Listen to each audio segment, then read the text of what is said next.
इस बार राष्ट्रपति श्री रामनाथ कोविंद ਵੱਲੋਂ देश के चंगे नागरिकों ਨੂੰ पद्म विभूषण, पद्म भूषण ਤੇ पद्म पुरस्कार ਦੇ ਨਾਲ ਸਨਮਾਨਿਤ ਕੀਤਾ ਗਿਆ, जिस दौरान साबका केंद्रीय मंत्री अरुण जेटली ते सुषमा स्वराज ਨੂੰ मरण उपरंत पद्म विभूषण ਨਾਲ सन्मानित किया।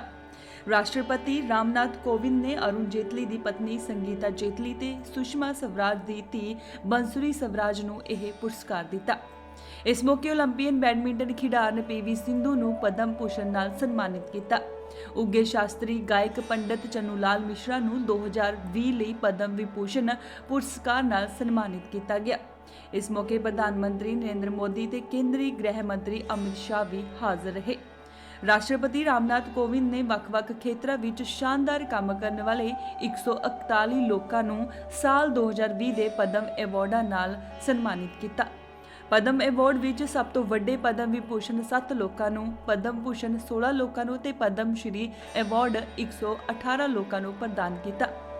इन्हां विचों 33 औरतां, विदेशी, गैर निवासी, भारतीय मूल श्रेणी के 18 लोग शामिल सन।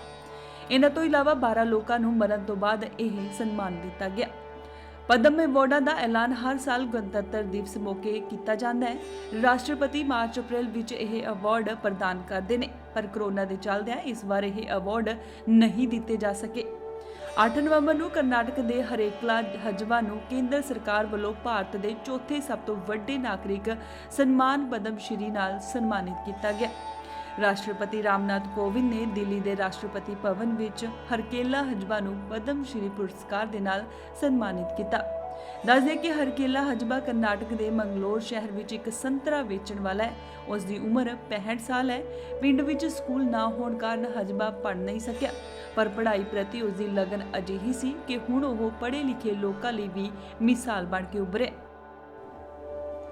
दस दें कि मंगलोर शहर तो करीब 35 किलोमीटर दूर स्थित अपने पिंड न्यू पड़बू हरकेला विच संतरे वेचण के कारोबार तो पैसे जोड़ के उसने पिंड के बच्चों लिए स्कूल बनाया और बच्चों को पढ़ाई नाल जोड़न विच सफलता हासिल की। पिंड विच कोई स्कूल ना होने कारण वह आप पढ़ नहीं सकता सी।